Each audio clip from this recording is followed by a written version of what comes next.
Okay, we're recording. Good. It's been, what is it now? 119 days since the last GTA Online update.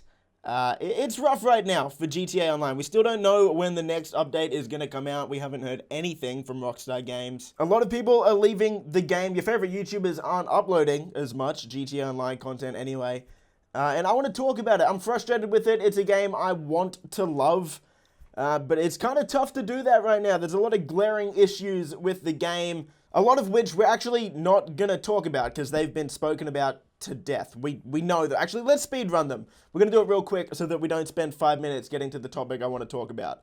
Oppressor Mark II, bad. Oppressor Mark II, bad. We all know that. They can't remove it from the game, though, so there's no real point talking and complaining about that.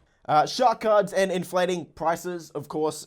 It's pretty much a pay-to-win game at this point in a game that's already pay to play. Like, it's not a free game. Number 3, it's incredibly repetitive. The gameplay loop is, like, really repetitive. Drive vehicle here to there, drive vehicle here to there. That's sort of the gameplay loop. And the next one is toxicity, right? So I think those are, we can safely say those are 4 of the biggest issues in the game right now.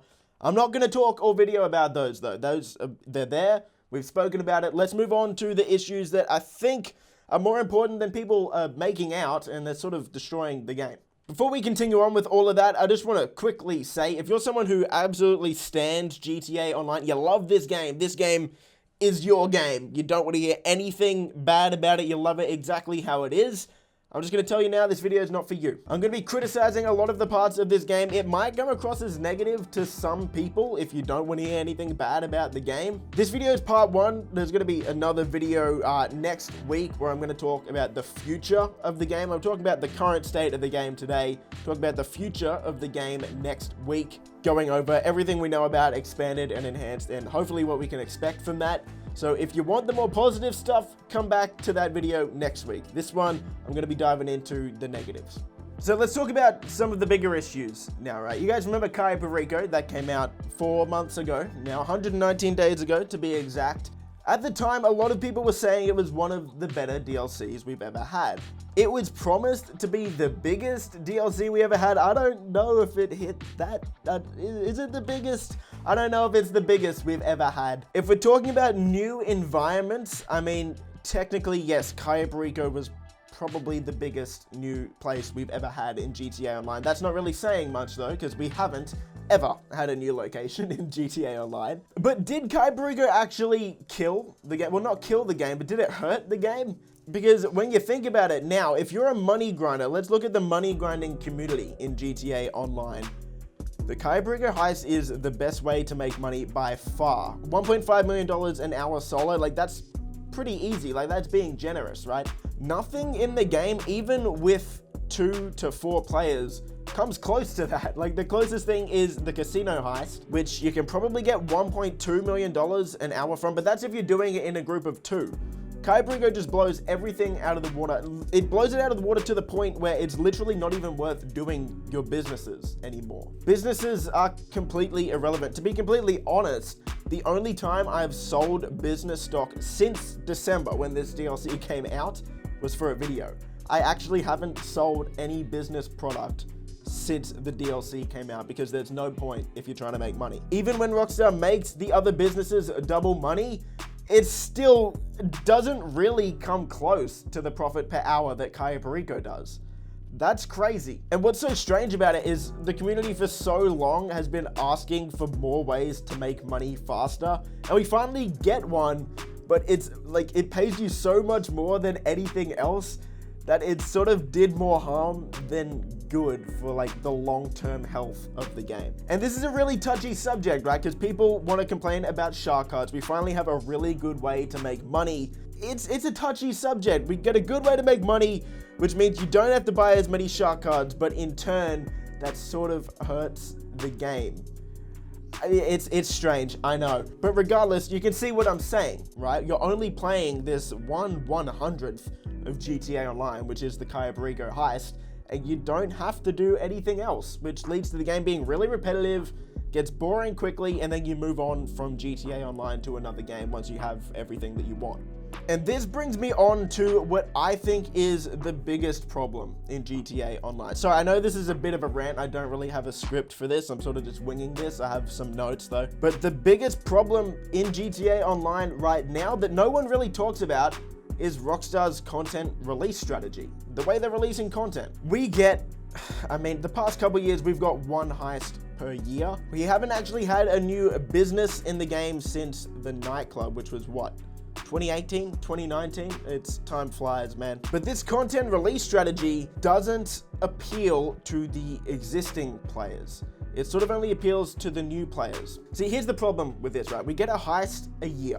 I would be so interested to see the player retention rates in GTA Online, because from what I can see, really, I just have to look at my analytics, because the videos that continue to get the most views on my channel, no matter what I do, are the videos that appeal to new players. So I'd really love to see that graph, because what it seems like is happening from everyone I talk to is you get GTA, you play it, you do most of the stuff in the game, you get bored really quickly, and then you move back to what other game you were playing before, right? That's the core issue with GTA Online. And Rockstar doesn't really have to worry about this, right? Because all of these new players continually coming into the game, that prints money for Rockstar Games. And most of them, with microtransactions, how Fortnite has really evolved the microtransaction world, everyone's just buying shark cards now. They buy the game for, what, 30 to 50 bucks, then they come in, buy a shark card or two. Rockstar has made a ton of profit off that. And the thing with GTA is there's no game like GTA. And because, yeah, we complain about GTA, but because of how great this game is, let's be real, there's nothing like it. It's a one-of-a-kind game. Once you turn, I don't know when people are getting the game now, once you turn, what, 14 or 15, everyone has played GTA. I don't know a single person who has never played GTA Online. So when kids are turning 14 or 15, they're buying GTA, that feeds money to Rockstar. It's a one-of-a-kind game, okay? So that's basically a long-winded way of saying Rockstar doesn't really need to appeal to the existing player base. They just need to appeal to new players, because as people get older, they're just going to keep buying the game, which is why GTA is one of the most successful games ever. So what's the problem with Rockstar's content release strategy? Well, it's exactly that. Nothing really appeals to existing players. In every single live service game, right, you're meant to come back to an update because there's a way to get your character stronger, because there's a new storyline, because there's new quests to do, right? In GTA, you come back, you do a heist, which, that itself is good, doing new content, like a new heist, but then you buy a vehicle that doesn't really improve your current set of vehicles. Like, your character isn't getting stronger. There's no progression there, you know what I mean? For example, the Oppressor was added a few years ago. Still, there is no vehicle that can perfectly counter the Oppressor Mark II. There's no vehicle that's on par with the Oppressor Mark II. And I'm not saying that there should be a vehicle better than the Oppressor Mark II, because it's broken. But because the best thing in the game came out years ago, what's the point of coming back when you already have the best stuff in the game? That's where the problem starts. For existing players, there's no reason to come back to the game and stay playing the game. You come back, you do the new heist, you think, okay, this is cool, still got the best stuff in the game, I'm dipping back to Warzone, Fortnite, whatever you're playing. The next problem with Rockstar's content release strategy is there just isn't enough content, right? Like, even if we're not gonna get something that's more powerful or something that can successfully counter something like an Oppressor Mark II, there at least needs to be more new content to keep us engaged so that we play the game longer. Like, you do the Kai Brigger heist. Let's say you want to do the Kai Brigger heist in every possible way. Even if you do it in every possible way and you do the heist like 10 times, that might only last you like a week, and then again, straight back to your other games. Now, this is where I need to tread really lightly, okay? Because I never want to doubt how hard developers are working. Because I know game devs, they work just as hard as anyone. The real, I guess, agenda comes from the people up above. And in this circumstance, it's Take-Two Interactive. They're the publisher for Rockstar. So we can never really blame the game developers themselves for any issues we have with the game, because they're doing their best, they're working hard. With that said, I find it really strange. A game I've been getting back into lately is Destiny 2, right? Bungie is the developer for that. They're an independent developer, which means they don't even have a publisher. They don't have all of this funding.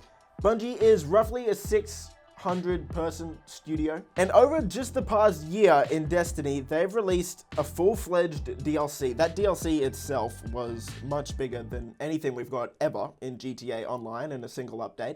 It's got an entirely new location, like an entirely new planet, which if you compare it from size to Cayo Perico, I don't know, I'm just guessing it's probably about 20 times bigger. That's being conservative, 20 times bigger than what Cayo Perico is. There's an entire storyline to go along with that DLC, entire new abilities, everything.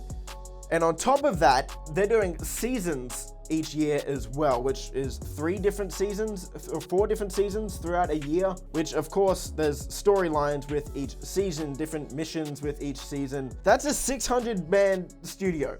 Rockstar Games has well over 2,000 people. I find it really hard to believe that with a 2,000-person studio who looks to be really committed to GTA Online, because we haven't heard anything about GTA 6, I find it hard to believe that Cayo Perico is the biggest update we can get. Like I said, not blaming the developers for this at all. What it must be is Rockstar is...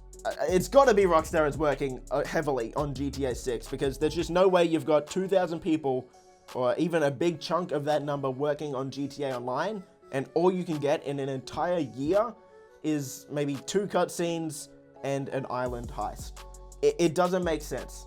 Trust me, 600 to 2,000 developers can do way, way, way more than that in a year. So anyway, we'll wrap it up there. As someone who's just been playing this game since it came out and just loves Grand Theft Auto, GTA Online even, just so much. Like, I really love this game, guys. I really love the game. It's just so frustrating to see it not getting the love, getting the updates that it deserves, and the updates that it seems like every other game with different developers is getting. Like I said, it's got to be because GTA 6 is what they're working on, or at least expanded and enhanced. Surely they're working on something really special for that. If not, I don't know. I have no clue what's going on. So that's enough of a rant for me. Like I said at the start, this is part 1 of a 2-part video. Part 2 coming out next week. We're going to be focusing on the future of the game, which hopefully is a lot more positive than this. So subscribe for that. Hope you enjoyed, and I'll see you in the next video. Peace! Favorite color, money green. Paper. I've been on my grind since I was in the 7th grade. Had my first kid, I was only 17. Always a provider for my